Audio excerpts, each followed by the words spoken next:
Então, olha só, na cinética é muito importante a gente saber olhar o gráfico que relaciona a velocidade da reação com o tipo de reação, se ela é endotérmica ou exotérmica. Então, a gente vai ter sempre um gráfico para analisar, dependendo do exercício. O gráfico vai vir mais ou menos assim, ó, tá? Aqui no eixo do Y é a entalpia, tá? Ou seja, a energia envolvida. E aqui pode vir escrito assim, tempo ou caminho da reação, tá? Caminho reacional. Tanto faz, uma coisa ou outra. Aí o gráfico, ele pode vir de duas maneiras. Ele pode vir, ó, aqui é o tempo, então aqui eu tô pensando no tempo zero, tá? O valor da entalpia aqui, ele é arbitrário, né? A gente viu que existe entalpia negativa, entalpia zero, entalpia positiva. Então, aqui, com relação ao eixo do H, depende muito da reação, tá? Bom, vamos imaginar que uma reação, claro, né, ela começa no tempo zero e ela começa com os reagentes. Vamos imaginar que eu vou marcar aqui, ó, tá? A entalpia dos reagentes, tá? Tá começando no tempo zero, tinha esse valor, tá? Eu vou marcar aqui, tá? Sempre vem um pedacinho assim. E aí, vamos imaginar que essa aqui é uma reação endotérmica. A reação endotérmica, só para lembrar, é aquela do tipo que o reagente, né? Vamos imaginar uma reação genérica A mais B. Essa reação, ela vai precisar absorver calor, tá? Para conseguir se transformar em produto. Vamos pôr aqui C mais D, tá? Bom, se ela precisa absorver calor para conseguir virar produto, significa que os produtos, eles têm uma entalpia maior que reagente. Então, aqui, olha só, C mais D tem uma entalpia maior que os reagentes, tá?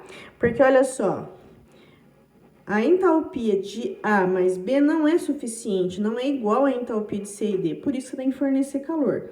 Isso aqui, traduzido no gráfico, seria assim, ó, a entalpia dos reagentes, A mais B, tá? Ela é menor, né, que a entalpia de produto. Então, se eu fosse marcar depois de um certo tempo, vamos imaginar que a entalpia dos produtos estaria aqui, ó, tá? Então, aqui, ó, tem os reagentes. No caso aqui da minha reação é A mais B, tá? E aqui eu teria a entalpia dos produtos, no caso aqui, ó, C mais D, tá? Então, olha só, entalpia de reagente menor, né, lá, no eixo, ó, menor do que a entalpia de produto, ó lá, ó. Entalpia de produto tá lá pra cima, então, maior. Só que aqui a gente podia imaginar assim, ó. Ah, é só eu pegar aqui, traçar uma reta e chegar lá em cima na entalpia de produto que o meu gráfico tá pronto. Mas não é assim que funciona, tá? Existe uma coisa chamada energia de ativação. Tá? Isso aqui é muito importante quando a gente estuda cinética, é representado por EA. A energia de ativação é a energia mínima necessária para que os reagentes se organizem. Organizar significa quebrar algumas ligações e formar outras ligações. Então, essa energia de ativação é a energia mínima para que os reagentes consigam se arranjar para daí se transformar em produto. Então, no gráfico, tá, que a gente envolve cinética e entalpia, ele vai ter sempre uma curva assim, ó, tá? Isso significa que a entalpia dos reagentes, tá? No caso que ela é endotérmica, absorve calor para chegar nesse topo aqui, ó, que a gente vai chamar de complexo ativado. Depois que chegou nesse topo aqui, aí ela consegue se transformar em produto. Essa energia de ativação aqui, por definição, é a energia que vai dos reagentes ao topo da curva, tá? Meu gráfico tá meio torto, mas é isso aí, ó. Do reagente ao topo da curva, energia de ativação. essa energia, ela não tem sinal, ela é simplesmente esse tamanho aqui, tá? Mesmo que o seu gráfico aqui tenha valores negativos, não vai fazer regra de sinal, é simplesmente esse tamanho, tá? Do reagente ao topo da curva, tá? Presta atenção no seguinte, se a sua curva tem esse pedacinho aqui, ó, de produto mais para cima do que reagente, é uma reação endotérmica. Se você tem um gráfico dessa maneira aqui, ó, tá? Reagente, curva, produto, tá? Olha só que mudou. Aqui, entalpia, reagente. Olha aqui, ó, entalpia, produto. Olha só a diferença. Aqui a entalpia de produto tá acima, aqui a entalpia de produto tá abaixo. Esse é um gráfico típico de reação exotérmica. Exotérmica. Quando a gente fala de energia de ativação para esse gráfico, continua a mesma coisa. É o valor que vai da entalpia do reagente até o topo da curva, tá? Energia de ativação, tá? Lembrando que se a reação endotérmica é aquela que absorve calor, a reação exotérmica é aquela que libera calor.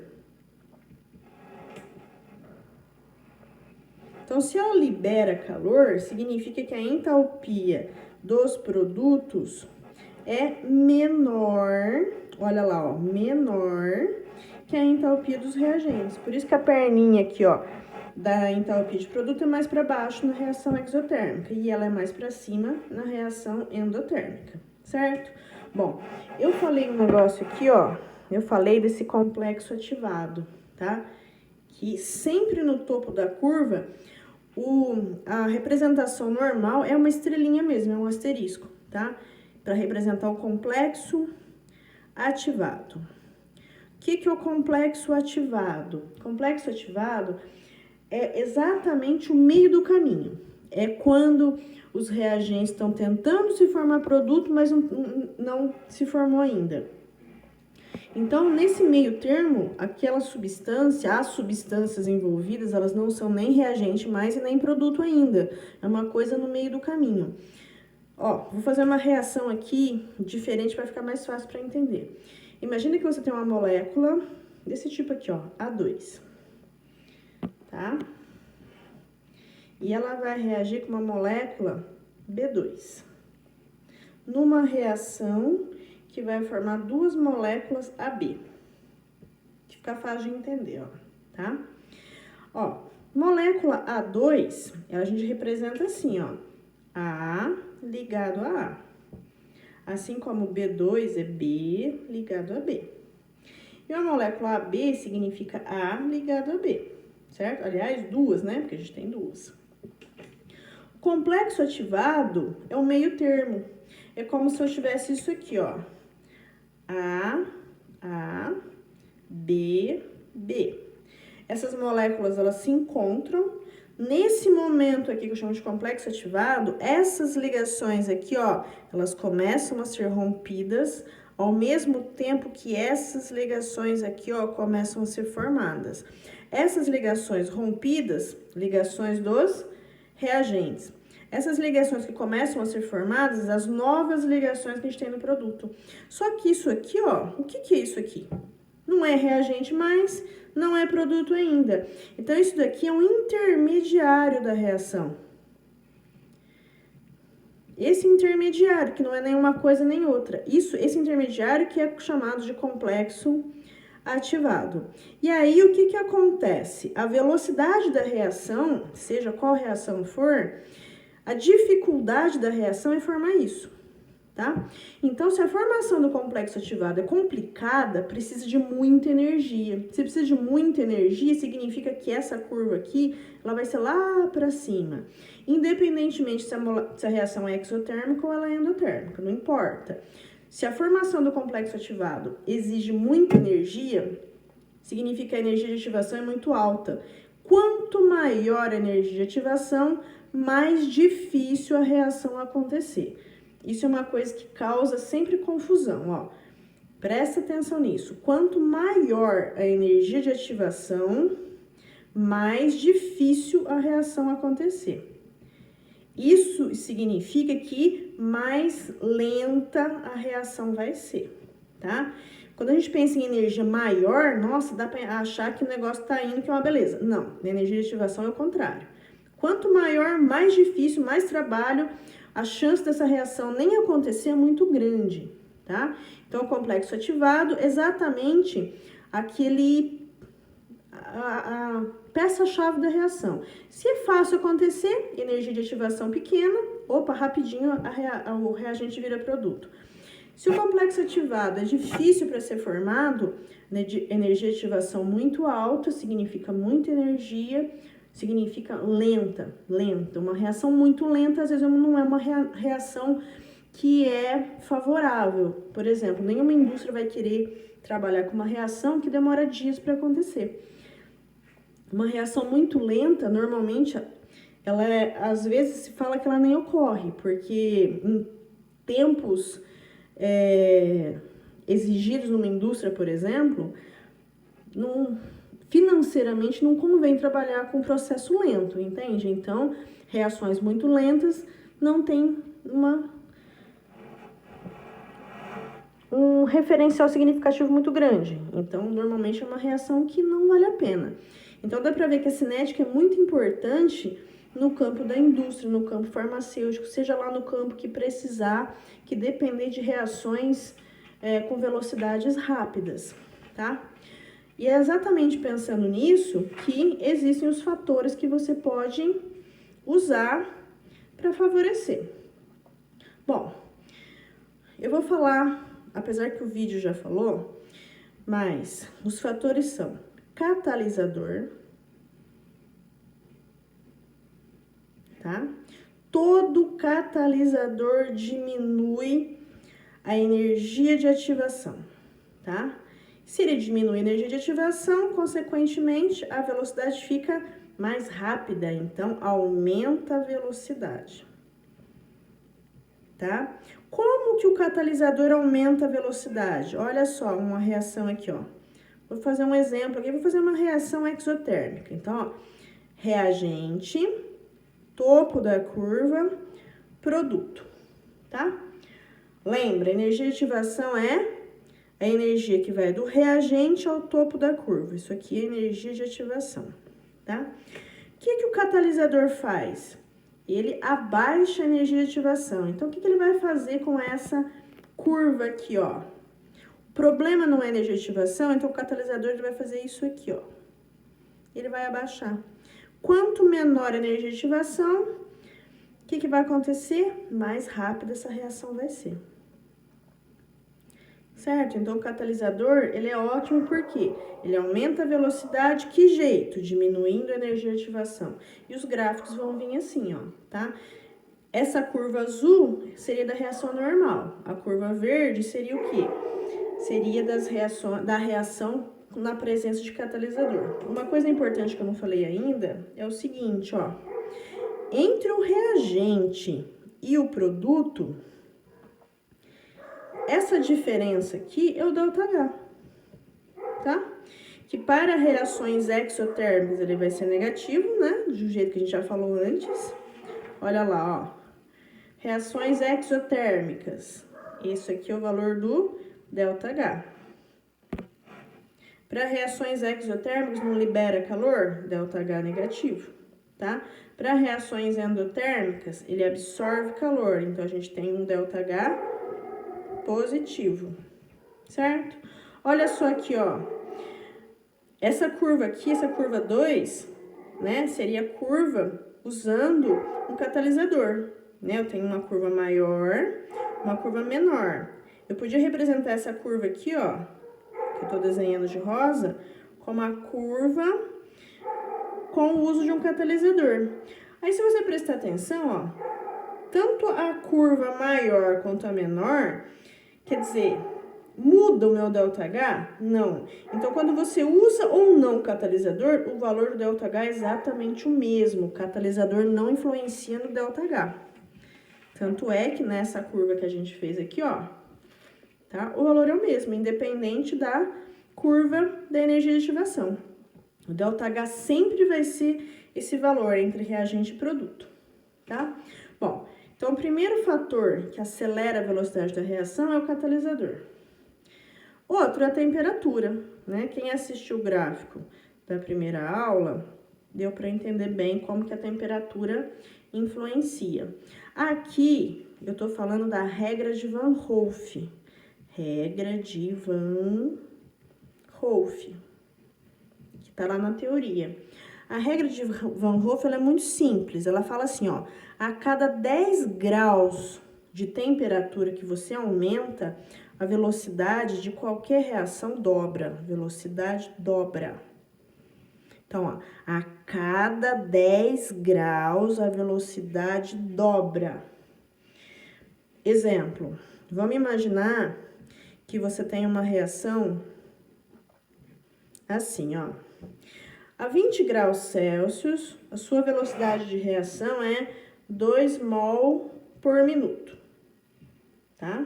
Aliás, a unidade de cinética depende muito. Pode ser mol por minuto, mol por segundo, pode ser gramas por mol por minuto, então depende da reação. Então, olha só, vamos imaginar que eu quero saber qual será a velocidade dessa reação a 80 graus. Tá? Eu quero saber quanto que vai ser 80 graus. Então, eu vou usar a regra de Van Hoff, que fala que a cada 10 graus ela dobra. Então, presta atenção. Ah, vou pôr mais 10, só vai para 30. Dobra, então de 2 vai para 4. Mol por minuto. Ah, a cada 10 graus dobra, então vou pôr mais 10, não vai para 40. Aqui vai para 8, porque vai dobrar.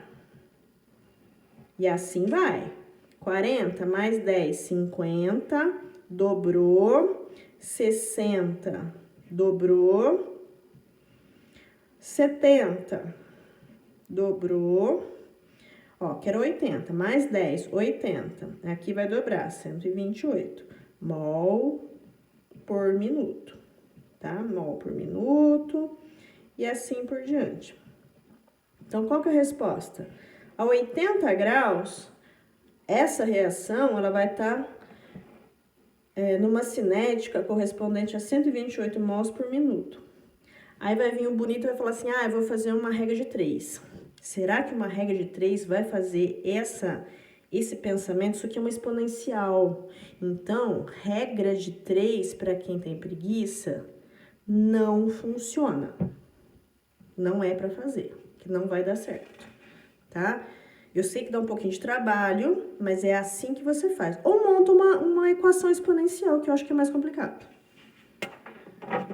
Bom, o que mais? Superfície de contato.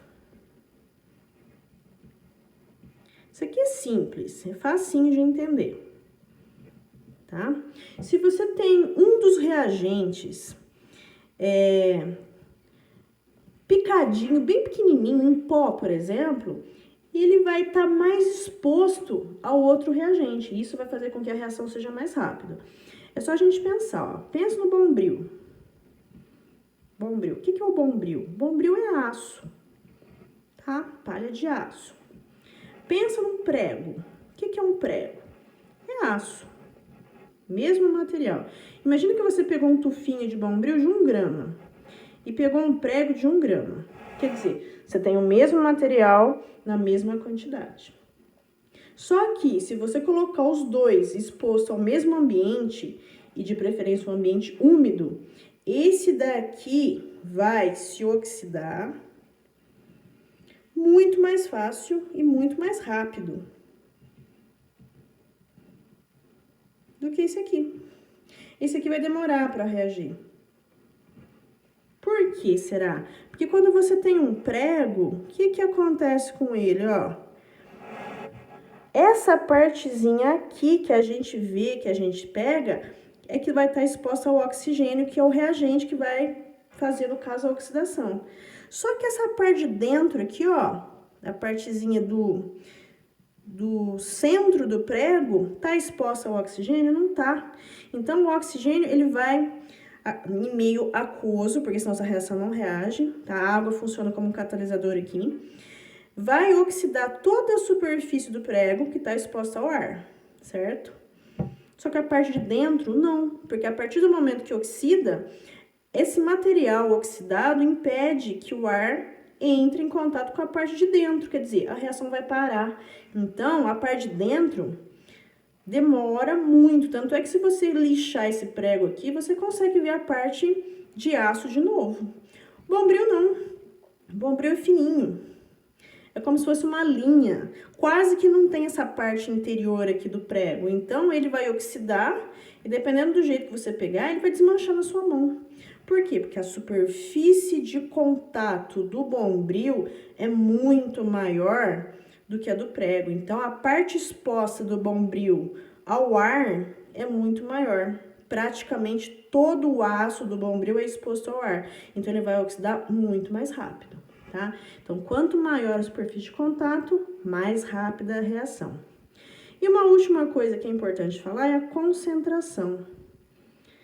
A gente já viu o cálculo estequiométrico, né? A gente já viu que existem as proporções, o balanceamento, tudo certinho. Se você tem, por exemplo, ó, HCl reagindo com NaOH, uma reação simplesinha, tá? Ácido base. Isso aqui vai formar sal e água. Pode ver que essa reação tá balanceada, a proporção é 1 para 1 para 1 para 1.